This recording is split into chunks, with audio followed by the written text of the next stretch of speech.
আজকের আলোচনার বিষয় হচ্ছে কন্যা রাশির চিত্রা নক্ষত্র।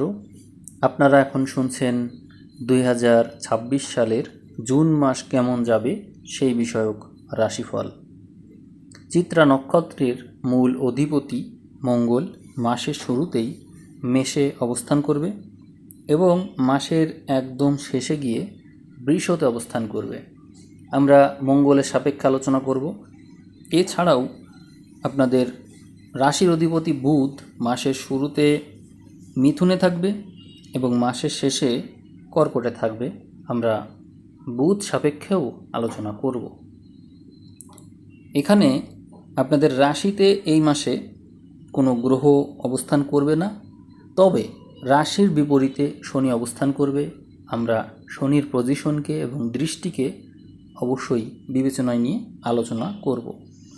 তো সেক্ষেত্রে আমরা দেখতে পাই মীন, মেষ, বৃষ, মিথুন এবং কর্কট এই ঘরগুলো প্রভাব বিস্তারকারী। এখন কথা হলো যে এই চিত্রা নক্ষত্রের সময়টা কেমন যাবে। আপনাদের রাশির ঠিক বিপরীতে শনি গ্রহ বসে আছে এবং এই শনি গ্রহ একই নক্ষত্রে সারা মাস জুড়ে থাকবে।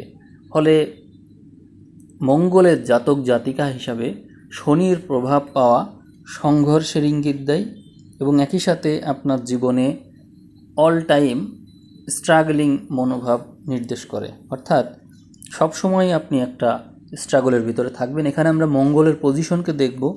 মঙ্গলকে আমরা নিজের ঘরে দেখতে পাই সক্ষেত্রী, কিন্তু আপনার রাশি সাপেক্ষে এই মঙ্গল অষ্টমে এবং মঙ্গলের সাথে শনির পজিশন হিসাব করলে আমরা পেয়ে যাই দ্বিতীয় দ্বাদশ সম্বন্ধে আবদ্ধ তারা। এর অর্থ এই দাঁড়ায় যে আপনি এই মাসে অবশ্যই স্ট্রাগল করবেন। এখন মঙ্গল কতটা স্ট্রাগল দিবে এটি নির্ভর করছে রাশির অধিপতি বুধ কি পজিশনে আছে তার উপর। আমরা বুধকে অত্যন্ত শুভ অবস্থানে দেখতে পাই। বুধ নিজের ঘরে আছে এবং অন্যান্য শুভগ্রহ যারা নৈসর্গিক শুভগ্রহ হিসেবে পরিচিত তাদের সাথে দশমে অবস্থান করছে। ফলে আপনার মধ্যে কর্মক্ষেত্রে মাত্রাতিরিক্ত স্ট্রাগল করার মানসিকতা দেখা যায়, অর্থাৎ সপ্তমের শনি, অষ্টমের মঙ্গল, নবমের রবি এবং দশমে 3 শুভগ্রহের প্রভাবে আপনি অবশ্যই কর্মক্ষেত্রে ভালো করবেন এবং অধিকাংশ গ্রহ এই মাসে কর্মের দিকেই ফোকাস নিয়ে আসছে। আমরা দেখতে পাই এখানে এই মাসে রবিও এখানে আসবে। আপনারা জানেন যে কর্মপতি রবি এবং যদিও তা দ্বাদশপতি, কিন্তু রবি গ্রহ আসলে কর্মঘরের প্রভাবটা খুব ভালো দিয়ে থাকে।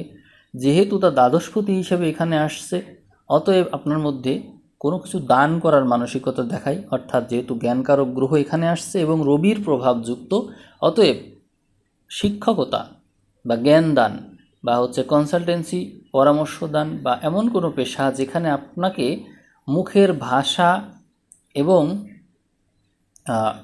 সরকারি চাকরির মাধ্যম দিয়ে যে জিনিসটা প্রয়োগ করতে হয় সার্ভিস, তো এই জিনিসটার সংশ্লিষ্টতা রয়েছে। এমনকি এমনও হতে পারে আপনি দান করলেন বা কোনো দাতব্য সংস্থানের সাথে যুক্ত হলেন, এরকমও হতে পারে। কিন্তু মূল কথা হলো আপনি এই মাসে এমন কিছু করবেন যার মাধ্যমে অন্যদের উপকার হয়, জনকল্যাণ হয়, এই হচ্ছে মূল কথা। এদিকে মঙ্গলের সাপেক্ষে দেখলে দেখা যায় যে মঙ্গল আপনাকে অন্যের লাইফ সেভ করতে হয় বা নিজে বিপদে পড়ে অন্যকে বিপদ থেকে উদ্ধার করতে হয়, এই ধরনের মানসিকতা দিচ্ছে। ফলে যে কোনো কঠিন পরিস্থিতি থেকে বের হয়ে আসার জন্য যে মানসিকতা তা এই মাসে থাকছে। অতএব জুন মাস আপনার জীবনের একটা লাইফ চেঞ্জিং মাস বলা যায়। অর্থাৎ জুন মাসের 20 তারিখ পর্যন্ত সময়ে আপনি এমন একটা সিচুয়েশন পাবেন যেখানে যে কোনোভাবে আপনাকে ভালো করতেই হবে, এই মানসিকতা নিয়েই আপনি এগোবেন এবং হার না মানার যে মানসিকতা, সেই মানসিকতাই আপনাকে এখান থেকে বের করে আনবে, ভালো করাবে এবং কর্মক্ষেত্রে তো সর্বোচ্চ সফলতা এখানে দেখা যায়। সর্বাধিক সাফল্য এখানে নির্দেশিত হচ্ছে। আপনারা যদি 20 তারিখের আগেই অর্থাৎ 15 তারিখের পরে যদি রবির সাপেক্ষে হিসাব করেন, তো দেখা যায় যে মঙ্গলের সাপেক্ষে এবং রবির সাপেক্ষে সরকারি চাকরির যোগটা অত্যন্ত প্রবল হয়ে যায় আপনাদের একাদশ ঘরেও আমরা 3টা শুভগ্রহকে পেতে দেখব, যেমন বুধ, বৃহস্পতি, শুক্র। এই 3 শুভগ্রহের প্রভাব আমরা একাদশে পাচ্ছি। একাদশে বৃহস্পতি থাকলেই আমরা জানি যে অত্যন্ত সুসময়, কিন্তু এখানে 3 শুভগ্রহের প্রভাবে আরও কতটা শুভত্ব আসতে পারে তা আপনারা নিজেরাই বুঝুন। এতে আমরা বলতেই পারি যে আপনার মধ্যে হার না মানার মানসিকতার কারণে আপনি ভালো কিছু করবেন। মনে রাখবেন, আপনাদের রাশির বিপরীতে শনি আছে, অতএব সব কিছু এমনিতেই হয়ে যাবে, বিষয়টা কিন্তু মোটেও এমন না। কারণ শনি যখন রাশির উপর প্রভাব বিস্তার করে রাখে, তখন মানুষ ততটাই পায় যতটা তার পাওয়ার ভাগ্য রয়েছে, অর্থাৎ সে কর্ম অনুযায়ী পায়, এর বেশিও না এর কমও না। তো এটি শুধু আপনার ক্ষেত্রে প্রযোজ্য, অন্য রাশির ক্ষেত্রে কিন্তু বিষয়টা এমন ছিল না, কারণ সেই ক্ষেত্রে শনির প্রভাবটা ওখানে ছিল না, আপনার জন্য আছে। এটিতে আবার মন খারাপ করার কিছু নেই যে আপনি বেশি পাচ্ছেন না। মনে রাখবেন যে যদি কিছু কিছু রাশি আছে, যদি তারা পরিশ্রম করে তাহলে তারা যে ফল পাবেই, ক্ষেত্র বিশেষে এমন নাও হতে পারে, কিন্তু আপনার ক্ষেত্রে বিষয়টা এরকম না। আপনি পরিশ্রম করবেন, ফল আপনি অবশ্যই পাবেন, কারণ এখানে শনির প্রভাব রয়েছে, অর্থাৎ কর্মফল আপনি পাবেনই। আর আপনার যে নক্ষত্র অধিপতি তো মঙ্গল কিন্তু হার না মানার মানসিকতা নিয়ে এগিয়ে যায়, খুব বেশি জেদ থাকে আপনার মধ্যে, এবং একই সাথে বুধ আপনার রাশির অধিপতি হওয়ার কারণে আপনার মধ্যে রয়েছে স্ট্র্যাটেজি। অতএব 3 দিক থেকে আপনি কিন্তু সুরক্ষিত। এবং একই সাথে এখানে আরও যে ঘটনাটা ঘটছে, আপনার নক্ষত্র অধিপতির সাথে, রাশির অধিপতির সাথে আরও 2টো শুভগ্রহ থাকছে। এই কারণে আপনার জন্য এই মাসটা অত্যন্ত শুভ, বিশেষ করে কর্মক্ষেত্রের জন্য। আপনারা কর্ম এবং ব্যবসা এই 2 বিষয়কে যদি কম্পেয়ার করতে বলেন, তাহলে এখানে ব্যবসা ভাগ্যটা আপনার চাকরি ভাগ্যের চেয়ে সার্ভিস লাইফের চাইতে বেশি ভালো। যারা সার্ভিসে থাকবেন তাদের একটু কষ্ট বেশি, মানে এখানে রাহু আছে, স্ট্রাগল করাবে। এবং আপনারা যদি চাকরি করেন, সার্ভিসে থাকেন, একই সাথে একাধিক কাজ করার যোগ্যতা আপনাদের থাকছে, এবং একই সাথে একাধিক বিষয় থেকে আপনাদের রোজগার করার সামর্থ্য থাকছে। এখানে আমরা দেখতে পাই রবি দশমে এবং তার রাহুর নক্ষত্রে, এই জন্য মাত্রাতিরিক্ত আয় আপনারা এই মাসে পেয়ে যাচ্ছেন। এক্ষেত্রে আপনাদের সম্পদের ঘরে আমরা মঙ্গলের দৃষ্টি দেখতে পাই, এবং সম্পদের অধিপতিও দশম এবং একাদশে থাকছে। তার মানে আপনাদের প্রাপ্তি ভাগ্য, যে জিনিসটা সম্পর্কে আপনারা সবসময় আগ্রহী থাকেন, এটি কিন্তু খুব ভালো থাকছে। তার মানে চিত্রা নক্ষত্রের জন্য এই মাসটা অত্যন্ত শুভ হলো। এখন আমরা একটা জিনিস হিসাব করব, সেটি হচ্ছে আপনার আপনার রাশি সাপেক্ষে যদি আমরা হিসাব করি, তাহলে আপনার নক্ষত্র অনুযায়ী, নবতারা চক্র অনুযায়ী আমরা কি পাই, সেখানে আপনার জন্য কতটা নেগেটিভিটি অবস্থান করছে নবতারা চক্রে, আমরা সেটি একটু দেখব। এই মাসে আমরা বৃহস্পতির নক্ষত্রকে বিপদের তারা হিসেবে পেয়ে যাই, এবং তার উপর দিয়ে যে সমস্ত গ্রহ যাবে এরা আপনার জন্য শুভ গ্রহ, যার জন্য এখানে আপনি বিপদ আপদ থেকে অবশ্যই সেফটি পেয়ে যাচ্ছেন। তবে প্রত্যরী এবং বধ তারাই গ্রহ থাকছে। আপনাকে আমি পরামর্শ দেব বধ তারার বিষয়টাকে আগে নজর দিতে। মঙ্গল সাপেক্ষে যেহেতু হচ্ছে আপনার মূল নক্ষত্র অধিপতি অষ্টমে সক্ষেত্রী থাকলেও এটি একটু রিস্ক নির্দেশ করা। অতএব এই মাসে আপনি নিশ্চয়ই কোনো ফাড়ার ভিতর দিয়ে যাবেন, এবং এমন কোনো ঘটনা আপনার সাথে ঘটতে দেখবেন যেখানে আপনার প্রাণ প্রায় চলে যাচ্ছিল, অর্থাৎ বিপদে পড়ছিলেন, কোনো রকমে বেঁচে এসেছেন, এরকম হবে। আমি তার আগেই আপনাকে বলবো যে আপনি এই মাসে যদি কখনো কোনো দান করার সুযোগ আসে, এমন না যে আপনার কোনো প্রতিষ্ঠানে গিয়ে দান করতে হবে, বিষয়টা এরকম না, কখনো কোনো সহায়তার সুযোগ যদি আপনার সামনে আসে, যেমন কেউ অসুস্থ, তাকে হয়তো কিছু টাকা দান করার জন্য বলা হচ্ছে, এরকম ক্ষেত্রে আপনি অবশ্যই সেটা মিস করবেন না। এটাই হচ্ছে পরামর্শ। এরকম না যে সে দান করতে হবে, বা হচ্ছে ভিক্ষুক খুঁজে খুঁজে দান করতে হবে, বিষয়টা এরকম না। এই বিষয়টা অবশ্যই মাথায় রাখবেন। আর এই জিনিসটা আপনাকে এই মাসের মোটামুটি 15 তারিখ পর্যন্ত এই বিষয়টা একটু নজরে রাখবেন। আর আরেকটা নক্ষত্রের কথা বলবো, সেটি হচ্ছে প্রত্যরী, অর্থাৎ বাধাকারক। আপনাদের সপ্তমে শনি এই বাধাকারক গ্রহ হিসেবে কাজ করছে। এখানে পঞ্চম এবং ষষ্ঠপতি হিসেবে শনি যেহেতু এখানে আছে, আপনারা দেখবেন রিলেশনশিপ থেকে একটা বড় ধরনের আপনার বাধা পাচ্ছেন। অর্থাৎ ধরেন যার সাথে রিলেশনে আছেন, সে আপনাকে ওই লেভেলের সহায়তাটা করছে না, আপনাকে পদে পদে বাধা দিচ্ছে, এবং সেই বাধা পেয়ে আপনি ভালো ওই গতিতে করতে পারছেন না যেটা আসলে আপনার প্রকৃত গতি। এই প্রবলেমটা আপনি ফেস করছেন। তো সেক্ষেত্রে পরামর্শ দেব যে আপনি আপনার লক্ষ্যকে কেন্দ্র, অর্থাৎ এই সময় আপনি জ্ঞানের সহযোগিতা নেবেন, আপনি মেডিটেশন প্রাণায়াম করবেন, তাহলে এই বিষয়ে একটা স্থিরতা আসতে পারে। তবে প্রবলেমটা যেটা হচ্ছে স্নায়বিক, অর্থাৎ যেহেতু বুধের নক্ষত্রে আছে শনি, এই জন্য বাধাটা আসছে স্নায়বিক দিক থেকে, অর্থাৎ আপনি মনোযোগ দিতে পারছেন না, বিক্ষিপ্ত হচ্ছে মন মানসিকতা, চিন্তা।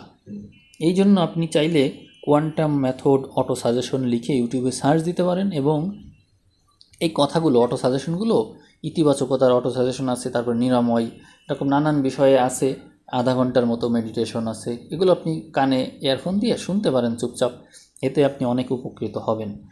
এটা দরকার, ইগনোর করার কিছু নেই। এগুলো আপনার, যদি আপনি এর মানে ভুক্তভোগী হন, তাহলে অবশ্যই কাজটি করুন, কাজে লাগবে।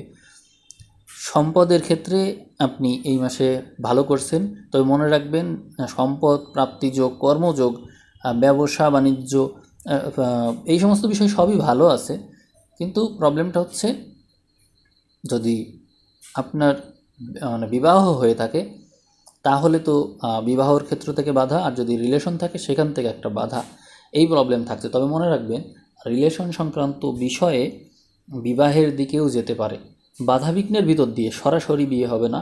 সরাসরি বিয়ে হতে গেলে তারপরেও প্রবলেম আসবে, অর্থাৎ কোনো না কোনো বাধা এসে আপনাকে আটকে দেবে, এইটা হবে। এবং কেউ কেউ আবার দুঃখও পেতে পারে এখান থেকে। দুঃখ পেলেও এখানে হতাশ হওয়ার কিছু নেই, আপনার যে রিলেশন আছে সেই রিলেশনটা সামনে এগোবে, কিন্তু যেহেতু শনি আছে এখানে একটু দীর্ঘস্থায়ী, মানে একটু বুঝে নেওয়া, ম্যাচিউর হওয়া, সম্পর্ক ম্যাচিউর হলে তারপরে তাই এটা পরিণতি পাবে, বিষয়টা এরকম, নেগেটিভ ভাবার কিছু নেই। এদিকে আমরা আপনার যে প্রচেষ্টার ঘরে শুভগ্রহের দৃষ্টি পায়, অর্থাৎ আপনার প্রচেষ্টা বল কিন্তু খুব ভালো থাকছে। এখানে রবি এবং মঙ্গলের প্রভাবে আপনার মধ্যে প্রচেষ্টা বল অনেক বেশি থাকবে। অতএব এই মাসে যদি আপনি পড়াশুনো করেন বা কোনো কাজ করার চেষ্টা করেন, আপনার মধ্যে পরাক্রমী মনোভাবের কারণে আপনি ভালো করবেন। এখানে আমরা শিক্ষাক্ষেত্র, তারপরে হচ্ছে গৃহ, এই ক্ষেত্রটা সর্বোচ্চ ভালো পায় এই মাসে, এবং এছাড়াও পঞ্চম ক্ষেত্রটা ভালো পায়। অর্থাৎ এই মাসে যদি আপনার গৃহ সংক্রান্ত কোনো বিষয়ে কোনো কাজ করার থাকে সেটি করবেন, সেটি ভালো হবে। মায়ের স্বাস্থ্যের উন্নতি, শিক্ষা বিষয়ে উন্নতি, পড়াশোনায় উন্নতি, মানসিক স্বাস্থ্যের উন্নতি, অর্থাৎ এই মাসে আপনি যে পরিস্থিতিতেই থাকুন, আপনি যা কিছুই করবেন, আপনি এমন কোনো সিদ্ধান্ত নেবেন যা অবশ্যই আপনার জন্য ইতিবাচক হবে। এরপরে আমরা যে পঞ্চম ঘরের কথা বলছিলাম, পঞ্চম ঘরে রিলেশন এবং প্রতিভা, জ্ঞান বুদ্ধি, সন্তান, এই সমস্ত দেখা হয়। তো এখানে সন্তান ভাগ্য ভালো থাকছে, এই সময় যাদের সন্তান হবে সেই সন্তান ভালো হবে, এবং তার জ্ঞান বুদ্ধি বিবেচনা এগুলো ভবিষ্যতে ভালোই হবে। এক্ষেত্রে আমরা বলবো যে যদি কারো রিলেশন না থাকে, রিলেশন যার সাথে হবে সেই রিলেশন আপনি ধরে রাখার চেষ্টা করবেন, এটা অত্যন্ত ভালো রিলেশন হবে, এবং এই রিলেশন যদি বিবাহে গড়াতে পারে খুবই ভালো। আর যাদের সন্তান আছে, সন্তানের পড়ালেখার ব্যাপারে আগ্রহ তৈরি করুন, কারণ এই সময়ে তার বিদ্যা বুদ্ধি, চরিত্র এবং মানসিক স্বাস্থ্য এবং তার মেধা, এই সমস্ত বিষয়ে তীব্র মাত্রায় উন্নতি দেখায়। অতএব এই বিষয়ে অবশ্যই মনোযোগী হবেন আপনারা। এদিকে আপনার রোগ ব্যাধির বিষয়ে একটু সচেতন হতে হবে, কারণ হচ্ছে আপনি মাসের যে 20 তারিখ, এই তারিখ পর্যন্ত রাহু এবং মঙ্গল, এই দুই নৈসর্গিক অশুভ গ্রহ হিসেবে যদি বিবেচনা করি, এই দুই গ্রহের প্রভাবে, এবং সপ্তমে শনি আছে, এই শনিটাও নৈসর্গিক অশুভ গ্রহ। এছাড়াও আমরা রবিকে যদি একটু বিবেচনায় নিই, রবিও কিন্তু নৈসর্গিক অশুভ গ্রহ, অর্থাৎ ষষ্ঠ, সপ্তম, অষ্টম, নবম, এই সমস্ত ঘর একটু নৈসর্গিক অশুভ গ্রহের প্রভাবযুক্ত থাকছে। ফলে কিছু কিছু ক্ষেত্রে আপনি এইটার একটা নেগেটিভিটি পাবেন, অর্থাৎ দেখা যায় যে লোন নেওয়ার মানসিকতা তৈরি হবে, কেন জানি উচ্চাকাঙ্ক্ষা বেড়ে যাচ্ছে, একটু ধার নিতে ইচ্ছা করছে, একটু লোন নিই, কিছু একটা কিনি, এই টাইপের মানসিকতা। কারণ মঙ্গল সবসময় খরচ করাতে চাই, রবি খরচ করাতে চাই। তো এখানে আপনি আপনার এই যে নবম ঘরে রবি, এ তো ব্যয়ের অধিপতি, এ তো নবমে আছে, এজন্য পিতার জন্য ব্যয়, বা ঘুরতে গিয়ে ব্যয়, বা কোনো উচ্চাকাঙ্ক্ষার জন্য ব্যয়, বা অন্যের জন্য দান করতে গিয়ে ব্যয়, বা কোনো দাতব্য সংস্থা বা কোনো ধর্মীয় প্রতিষ্ঠান, বা অন্যকে কিছু গিফট করলেন তার জন্য খরচ, এরকম মানসিকতা কিন্তু আপনার থাকবে। তো সেই কারণে যথেষ্ট খরচে যেতে পারে। দ্বাদশের কেতু এখানে দ্বাদশে আছে, এই হচ্ছে আপনার মধ্যে আধ্যাত্মিক মানসিকতা দেবে। তবে এই মাসে এই প্রবণতাটা বেশিই থাকবে, যদিও আপনি মঙ্গলের মানুষ, আপনি বাস্তববাদী, কিন্তু তবুও আপনি দেখবেন যে অনেক সমস্যার সমাধান এই মেডিটেশনের মাধ্যমে হতে পারবে। কারণ আপনার দশম ঘরে শুভগ্রহ, একাদশে শুভগ্রহ, দ্বাদশে কেতু, এই এই এই জিনিসটা আপনার মধ্যে এই মানুষকে তৈরি করবে। আপনার মনে রাখবেন আপনাদের রাশি কিন্তু কন্যা। কন্যা মানেই তার মধ্যে একটা সবসময় একটা ইতিবাচকতা এবং সব কিছু থেকে সরে গিয়ে পবিত্রতা বজায় রাখার যে মানসিকতা সেটা দেখায়। এই কারণে দশম, একাদশ, দ্বাদশ এবং লগ্ন, এই 4টা ঘর কিন্তু এই ইতিবাচকতা দিয়ে পূর্ণ আছে। আর অন্যদিকে ষষ্ঠ, সপ্তম, অষ্টম, নবম এগুলো নেতিবাচকতা দিয়ে পূর্ণ আছে। তাই একটা ভাগ হয়ে যাওয়ার মতন একটা বিষয় এখানে আমরা দেখছি। রাহুকেতু অক্ষের সমস্ত কিছু গ্রহ একপাশে, অর্থাৎ আপনারা জানেন যে রাহুকেতু অক্ষের একপাশে থাকলে কালসর্পযোগও এরকম বিষয়। তো সবাই ভালো থাকবেন, সবাইকে অসংখ্য ধন্যবাদ।